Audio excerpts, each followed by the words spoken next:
Hello guys, good morning. So ngayon, meron palang mga nagtatanong sa inyo. Teka lang. Okay, sagutin na natin kasi baka makalimutan ko. Hindi ko na siya masagot. Okay, and hi Mami. Homeschooling po ba ang mga anak niyo? Si Kuya at si Ben. Parang di ko siya nakikitang nihatid sa school or sinusundo sila ng school bus. Ayan. Po, homeschool yung mga bata. And, ano yung personal decision? Pasensya nakakagising ko lang. Personal decision namin yun na i-homeschool sila. Kasi, mas flexible at saka, ewan ko parang, yun na yung nakaset na yung utak ko ever since na i-homeschool sila. So, before, ang ginagawa namin na homeschooling is yung sa amin, hindi pala, nung kinder sila sa online public school, which is, ano yun, government based. Kasi dito, sa Amerika, ini-encourage din ang mga pamilya na mag-homeschooling. So, kaya meron silang government-based public school na yun sa gobyerno. So hindi na nung kinder doon sila graduate ng kindergarten sa ang pangalan is Connexus Academy. Yan. So doon meron silang teacher, meron silang live lesson ang tawag nila na one-on-one or face-to-face with classmates pero sa parang Zoom. Tapos papadalang kanila ng mga school supplies, yung mga books na gagamitin nyo for the whole year, at saka yung ibang mga art stuff, and ano pa ba, yung mga dito, writing pads, drawing pads, meron pa nga mga Crayola or mga for science experiment like yung thermometer. Hi, bebe. May mga thermometer din. Ano pa pag goggles, gloves, mga ganun. So, last week, dumating na yung kay Ben. So, ganito guys, ang itsura nung kanyang mga dumating na gamit. Pero, wala nung mga school, walang supplies. So, hindi ko alam kung darating pa ba or nagkakat ng ano sila ng budget. Hindi ko alam. So, hintayin lang natin. So, ito ay Math Volume 1 and Volume 2. Ayan. So, Volume 1, yung pinalagyan ko na ng stickers. Meron kami mga pangalan na stickers na pinalagyan ko kay Ben. So, Volume 1, ayan, para sa 4th grade. So, galing to dun sa online school. Ito naman yung volume 2. For some reason, ito lang yung dumating. Usually, meron pa yung mga iba pa. Yung mga Crayola, something like that. Writing, book. Ayan, writing book. And also, meron ding English language arts. Meron din sila na, ano bang mga subject ni Ben? English, math, social studies, arts, science, ganun. So, ito pa lang yung dumating. Hindi ko alam kung may darating pang iba. Ayan, ito maganda to kasi ano siya? Ano to? Parang storybook. Parang kung titiyo, parang ano siya? Yung parang activity book, diba? Pero actually to storybook. For reading, yan, mga stories. Ayan. Meron din pala dito science. Okay. So, yan na yung dumating. Then, binilang ko sila ng bag. Ito yung galing sa Shein na sa collaboration ko. So, dito ko muna siya nilalagay para nakahanda na. Ayan. So, pag hindi dumating yung ibang supplies nila, kami na lang yung bibili. Ang volume 1. So, kasang kay kuya, meron din siyang ganito pero blue.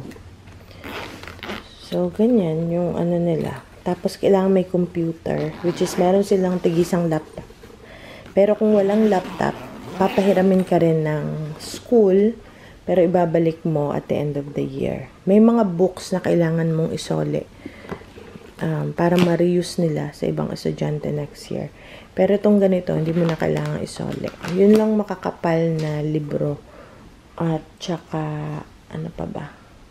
Meron din silang internet something. Kung wala kayong internet, yung mga bata, bibigyan nila. Papahiramin nila.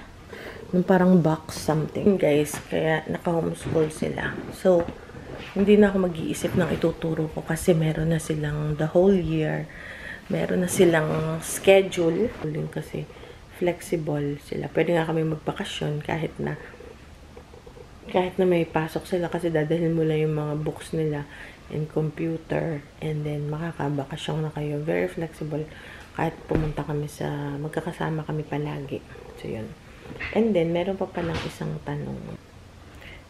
Buntis si Mayora or tumaba lang? So, ito ay pinagpaanan ko kay Mayora. Sabi ko, sasagutin ko. Kasi ang dami nagtatanong kung buntis daw, ilang buwan na.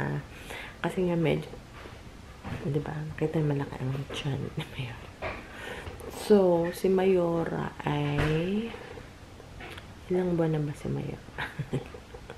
Ano po yung nagdadalang kasaba cake? So, daming nakain kasaba. Hindi, ano siya talaga, tumaba lang.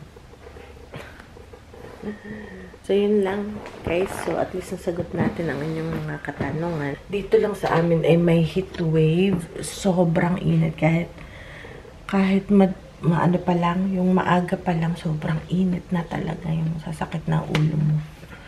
Sa sobrang init.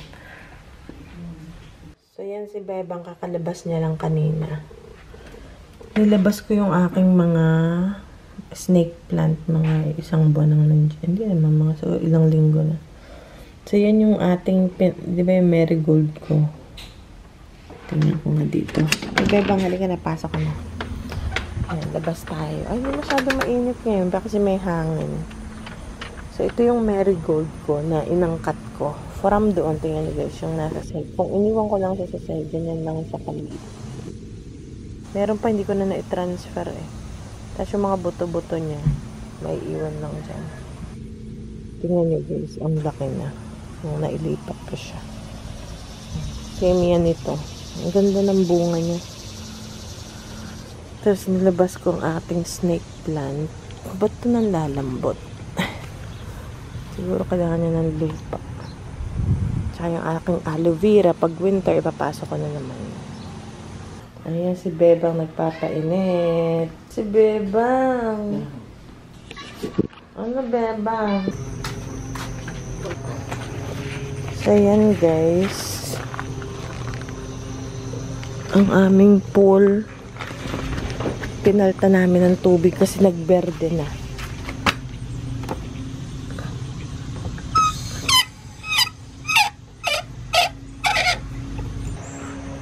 So, yung aming pool, pinalta namin ng tubig dahil, uy, ang ganda ng huni ng mga, dahil guys, kaya namin pinaltan is nagberde na. Wala kasi kaming pool cleaner, yung sumisip-sip ng algae, dahil sinashock namin lalagyan ng chlorine. Namamatay yung algae, pero clear yung ibabaw sa ilalim, nandun bumabagsak yung algae sa ilalim. So, sabi ko, paltan na natin for this season, isang palit, and then yun na, tapos na yun bago mag-winter. Tsaka next year, bibil na kami ng, ano pang bibil natin? Bibil na tayo ng pool cleaner. So, ito na ang garden. Though napakainit, hindi, kasi nga walang ulan for 4 days na. So, hindi ako nagdidilig, pero very healthy pa rin naman. Kahit sobrang init, guys. Sobrang green ng ating garden, ng ating sunflower garden. Hala. Ayun, oh. Tuwan-tuwa ang mga bubuyog. Pero medyo mahangin yun. Siguro uulan today. Ito puro sunflower yan, guys. Ay, meron na dito. Ito yung tinanim ko dati. Ayan, meron na dito. Ayan. Ito pa. Mga, ano pa yan.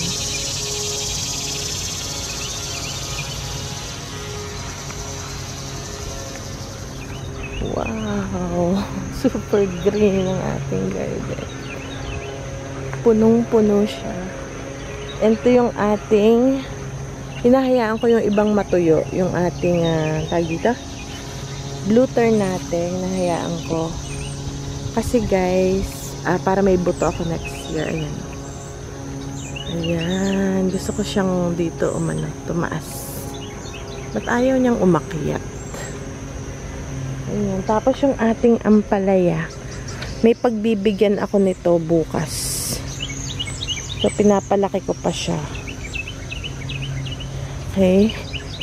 Ayan. Oh my. Ayan. Ito guys. May pagbibigyan tayo. Ito. Siguro bukas okay pa naman yan. Ito pa. Medyo maliliit pa. Pero okay lang. At least meron.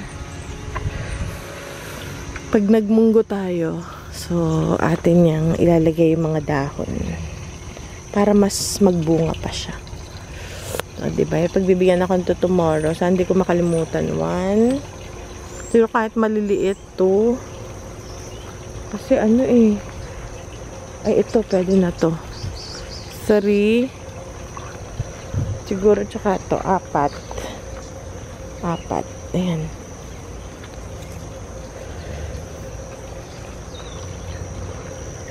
Sobra. Kaya lang.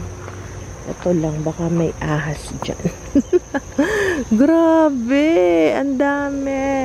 Magbubunot nga ako ng damo. Ayan. So, may mga nagsasabi guys, masukal na yung garden. At ganun talaga.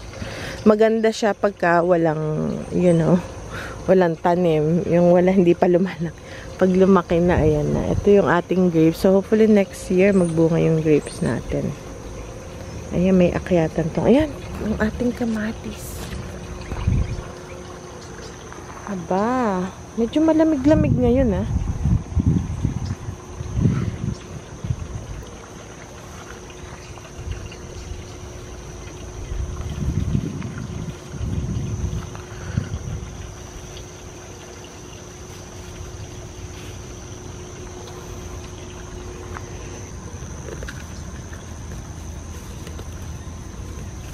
Oo, gubat na ang garden natin. Hindi na natin naaasikaso, guys. Gubat na siya. Gubat na ang garden.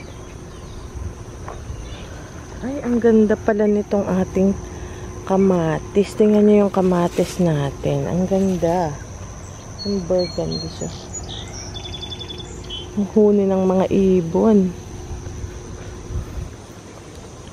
Okay yan. So to, binunutan ko to guys. Yung ilalim, nakikita ko na yung ilalim ng figs.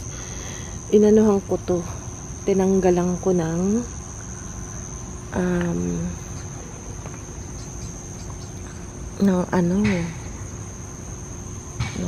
yung mga nandito sa ilalim na sobra kasing daming sanga. So tinanggalan ko siya. Ayan pang ating bubunutin pa natin yung blackberries. Ginagawa to ni Kuya na juice.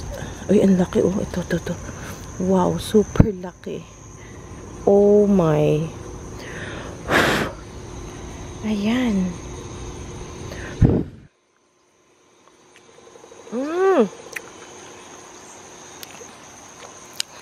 At sobrang tamis.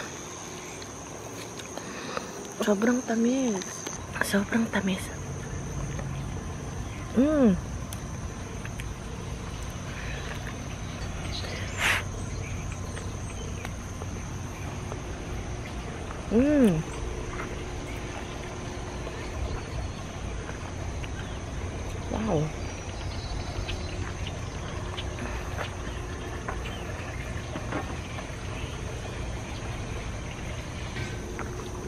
Yung ito tinabasa na natin to itong ating mulberry, hindi pa ulit siya nagbubunga.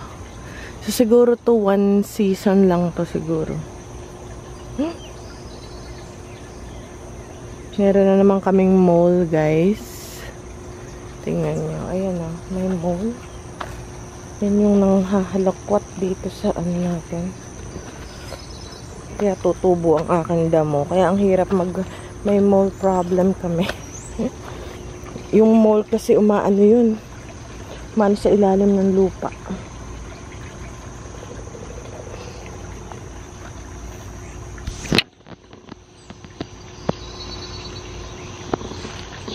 Mamaya mamitas tayo ng kamatis. Alright. So yun lang. Meron tayong at least ampalaya.